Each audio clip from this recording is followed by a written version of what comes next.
very, very brief background. I was a founder and I built a very successful company. And then when it got to the scale up stage, I just stopped functioning.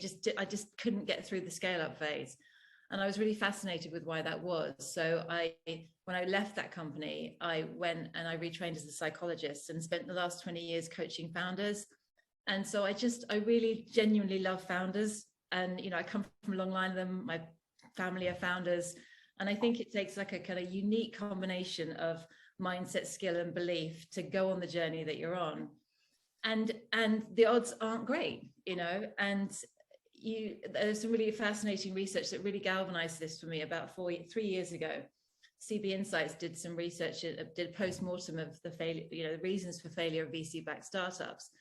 And 5 of the top 20 were completely avoidable problems of human capital, human leadership. It was burnout, it was conflict, it was loss of focus, it was dysfunction in the leadership team. And having spent 20 years solving those problems with founders, it just felt really important to start having this conversation in the VC-backed space. So we set up VC Talent Lab 2.5 years ago to really bring those sort of 20 years of experience into this space, because, to be honest, the challenges of scale up and the challenges that you have as founders are very different than a corporate leader. And most coaches and most leadership books are facing into corporate problems. And the problems that a CEO of a large established organization is facing are very different than the problems you guys are facing. And what's expected of you, if you think about, if by the time you become a CEO in a large corporate, you've probably had 20 years of going in, doing your doing, and then being promoted to a manager, and then being promoted and trained and having HR help you and, have role models of good and bad management and leadership before you even get to that stage. So there's like a sort of 15 to 20 year training ground. But for a founder, you're supposed to go from doing to managing to leading in about 2 years, all at the same time, one day leading, one day managing, one day entrepreneuring, and you're supposed to do all of it all the time. And so most leadership books and most leadership coaches don't really understand that swirl, and understand how to engage most helpfully with founders trying to stay on top of the swirl rather than be in the swirl. So, and I just love that because I love founders. Thanks. So getting into the content of the book, I read it over the weekend, and near the beginning, one of the things that you mentioned is that only 1 in 4 public companies have their original founders at the time of IPO, which is obviously a bit surprising, and it was jarring when I read it. And I think it sort of lends to this perception that founders need to hand their company over to an adult in order to be successful. So can you elaborate on what was the need you saw in writing this book specifically for founders? Yeah, that 1 in 4, that comes from a Harvard Business Review article from 2008. And if I look at that 1 in 4, my own observations over the last 20 years is some of those, a proportion of those will be people who choose to hand over because they don't want to be the founder CEO. But the vast majority of them are people who either get removed or remove themselves. It's not really, and I think that's really heartbreaking, because the same article that quotes that also quotes the research that retaining a founder as CEO is great on a lot of different levels. It has cultural benefits. There's just a lot of benefits to the founder remaining active in the CEO or in a very senior leadership role. My observation with those figures is that I think there's two reasons why those figures are as bad as they are. I think the first thing is that founders don't recognize quite early enough what's going to be required of them as the company scales. And they don't, there are I distinguish between 3 different stages: startup, scale up, and grown up. And what those stages require of you as founder, there's a slide there. What those stages require of you as a founder is very, very different. And unless you are aware of that early enough, and have your kind of plans in place for how you're going to navigate those complexities, then what tends to happen is you're typically a brilliant sort of startup founder, and then you start having scale up problems. And so what most founders will do, I'm sure no one in this room has ever done this, is they'll double down on what worked in the startup phase. So they'll pitch harder, they'll work harder, they'll do more, they'll act more, they'll jump in, they'll fix problems. And they don't realize that the superpowers of one stage sort of become the kryptonite of another. So, in the first stage, being fast and resilient and jumping to action and solving problems and being quick, that's what gets it off the ground. And then suddenly, when you've got 100 people following you, those things become a problem, because it's like, you're skiing down a mountain, and when there's just you skiing down a mountain, you can do whatever you like. But when there's 100 people trying to follow you, if you're kind of going off piste and going, oh, innovation, bright shiny object, let's do this, or jumping into action and sort of repeating something that someone else in your team thinks they're responsible for, you've got this kind of chaos behind you on the slopes. So I think it's partly that there's not a clear understanding of what this scale-up journey is going to require of you as a founder. And historically, the VC ecosystem hasn't done a brilliant job. I mean, I love the fact that we're on the phone. I think Notion stand out like this because they do invest in this. But I don't think that historically the VC ecosystem has done a brilliant job of putting as much attention on leadership development as they have on other things like product market fit, go-to-market strategy. So I think it's really heartening that we're starting to have these conversations in this ecosystem. So it's, really the thinking for the book is that if you're aware of these stages early enough and you have a guide to get, you have the tools to help you through these stages, I actually think we can change that 1 in 4 number. And what I would love is that for every founder who wants to retain as CEO can, I would love it if founder CEOs handed over when they wanted to, when they believed it was right for the organization, rather than exploding their way out of them in a sort of peak of self-sabotage or being removed because they're not scaling at the same speed that their company is. And I find maybe some of the stages get romanticized more than others as well, which can be a bit of a trap in and of itself. Great. So in terms of the 3 modes of leadership, brave warrior, considered architect, and wise monarch in the book that you introduced in the first section, can you tell us a bit more about those? Yeah, so very, very briefly, if the 3, I find it easier to think about archetypes than sort of grey words. I mean, there's another slide which kind of talks about the detail, but just to think of a picture, if you think of a brave warrior on a beach, the classic brave warrior is single-minded, completely goal-focused, very action-oriented, very fast, very brave. And to me, that maps to that kind of entrepreneurial startup leadership. Then if you think about the considered architect, I remember in the sort of old sort of war movies, you'd always have that sort of war rooms, and there'd be the big map and people moving the tanks around the map. And I think of the considered architect like that. It's somebody looking at the whole ecosystem and saying, right, where do the tanks need to be? How do we make sure that these guys have got bullets? How do we make sure that, how do we make sure the system is working? And so, that kind of considered architect, or what I'd call operational leadership, is really what the company is seeking from you in the scale-up phase when it feels such chaos. And then, as you get to what you'd sort of call your corporate stage, then you go into the traditional leadership, the stuff that you read about in the books, which is the strategic, the visionary, the kind of, come on, we'll fight them on the beaches, the strategy, take Paris, win the war. So that sort of strategic, visionary leadership is really what's sort of you're being asked for, that our company needs from you as you move into that stage. The reality is, of course, that's a bit simplified. And what's wonderful and challenging about the journey that you're all on is that there are days in the scale up where you need to dial between these 3 ways of thinking and operating on a daily basis. And I just find that if you have that archetype in mind, it's sometimes easier than thinking, okay, hold on a minute, I need to slow down. It's an architect moment. So I need to kind of pause, think about process systems. Okay, I need to speed up. We've got a problem. I need to jump into action. I need to go and save that. Or hold on a minute, I need to think about culture and vision and strategy. I need to lean into that. So I think having those 3 archetypes can just be a really simple kind of anchor for founders to think, okay, how do I need to show up today, given the challenges that we're facing in the stage of business that we're at? Makes sense.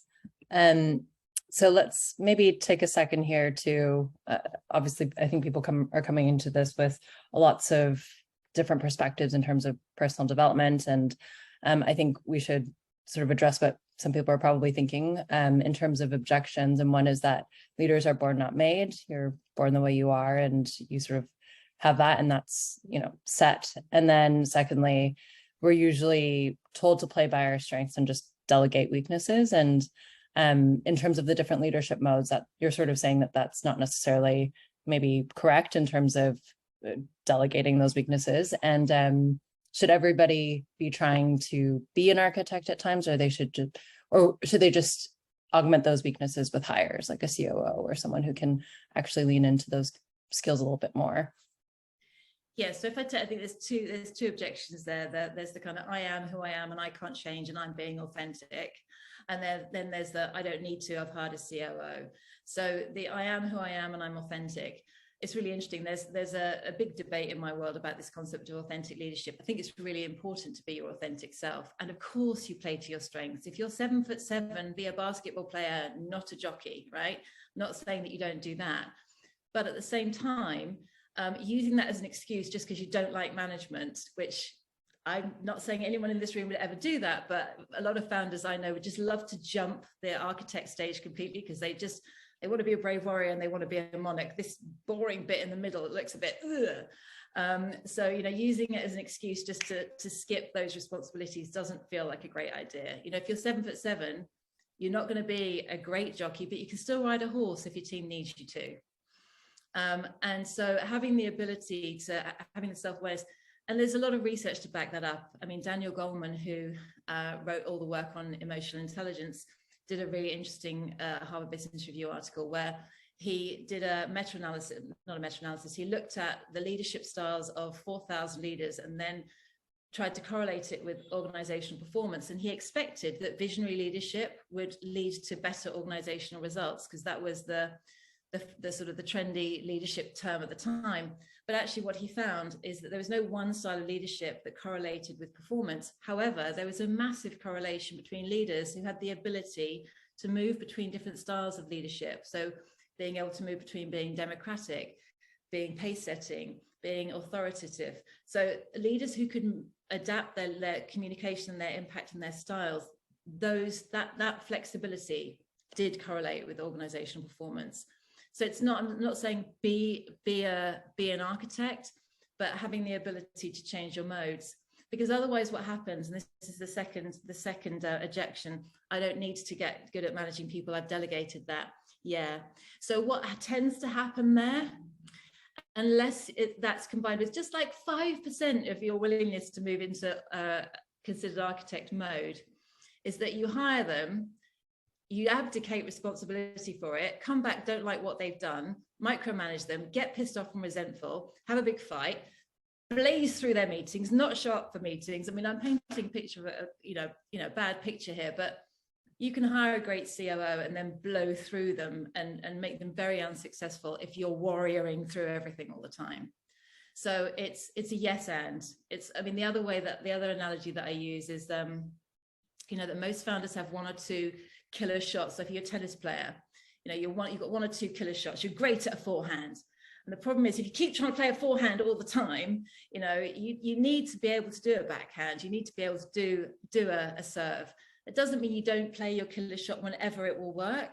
But if you're in a situation where you need to do a backhand, you need to do a serve and volley, you can. So it's a yes and. Delegate and have the awareness to alter your mode to the situational challenge to a degree. Yeah, and I think it comes with practice as well. So last question from me, just in terms of advice for founders of scale-ups, can you summarize maybe 3 takeaways from the book that they can take from the session? I have to say, I wrote that question and then I've hated that question all morning because I've been like, I can't pick 3, I want 17. So I have to say with all of this, just to say, I am like the world's ultimate brave warrior. So I'm not in any way going, oh, look at me in my Zen-like way, you should be an architect. It's really hard, if your preference is jump into action, take flight, make it work, push. It's very hard to kind of go, oh, I'm going to slow down now, I'm going to think. So what I've come to is 3 things. which have been probably my hardest lessons as well. Number one is slow down to speed up. So if you're at the scale up stage, which I'd say is when you get to the point where there are more people than you can manage around a dining room table and more systems and clients that you can manage on one sheet of paper, you're in scale up. So from that point onwards, I would say the most powerful thing, number one, is slow down to speed up. So think before you speak. As a founder, you're in the meeting, but your team hear you much louder than anyone else. So you're on the table with a megaphone. So something you can just say as an off-the-cuff remark suddenly becomes, the message in the entire organization. Or you think everyone in their leadership team is aligned and everyone knows where they're going. You think that you've communicated, and actually you find out that people are confused. They're pulling in different directions. So slow down to speed up. Think before you speak. Make sure everyone's aligned. So that would be one. The second is manage people the way they want to be managed, not the way you would want to be managed. The reality is most founders, most of us, we need freedom more than we need clarity. Just think about that for a second. You wouldn't be a founder if you valued certainty more than you valued freedom. You couldn't do it. We don't have any certainty. We've got a lot of freedom. The people who work for you haven't made that bet. They're taking the salary. That means they need clarity more than you do. So if you manage them the way that you would want to be managed, which basically is don't manage me, back off, tell me the vision and leave me alone to get it done. It's most founders I know. That's not how your team needs to be managed. They need more clarity. They need more feedback. They need more accountability. They need a plan. You don't like those things. They thrive with them. And then the third thing is you're likely to get in your own way. I mean, I think that's true of the whole of humanity, by the way, not just founders, but the things that are going to make all of this tricky are your beliefs, your habits, your fears, your assumptions, your psychological needs, you having a bad day, and burning out, not having the energy.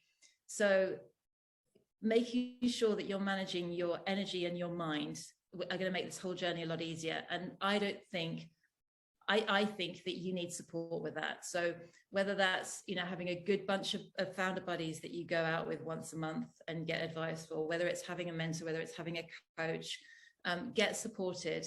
And because there's a lot that you'll need to overcome and a lot that you'll need to develop and a lot of skills and problems you're going to face. And it's a really isolating space being a founder. The reality is your investors need you to deliver, even the lovely investors like Notion. Your team needs you to be the answer to everything. It's really isolating. So make sure you've got support.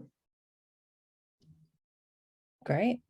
And we have a little bit more time for our section. So I might actually just jump into one of the other questions that we had, which is underperformance, which you mentioned a little bit in terms of how people want to be managed and, what do you do when people are underperforming? So that's a really interesting one because it could be for lots and lots of different reasons. So here are the questions I'd ask a client if they say, why isn't Bob performing?